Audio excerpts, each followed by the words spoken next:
Well, there are the three types of tests that we have now. Remember, is the PCR, the more specific and that identify part of the virus, is very easy to do because we put a small swab into the nose and we can take the sample directly from the mucosa. This is very easy to identify. When you have this test, this is the PCR test, and we try to identify the virus.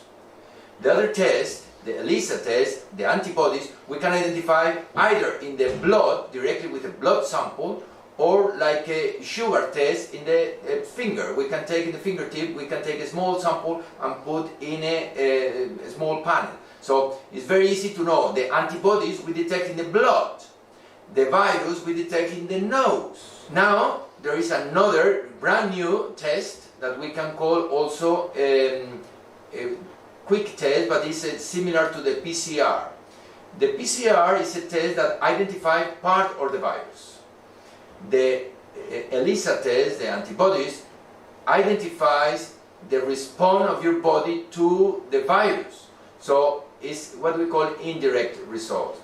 With the new quick test, we can identify, it's not exactly the PCR, but it's another part of the virus, but we can identify very quickly in the time of hours. So this is a brand new test that soon will be spread to everyone, and I strongly recommend to those who want to fly, who wants to see any member of the family at high risk, to do this quick test, because you can do that immediately and you can have the results immediately. This is in times of hours, and it's much more specific than the antibodies, because the antibodies only said that you had the virus. Obviously, if you had the virus in the past, you have to be aware that you can transmit it. You might transmit it, but the only way to see if it is real risk is with the PCR. But between you have the test, the quick test, and then you have the PCR, maybe it takes 1 week, and then you have to repeat the test again.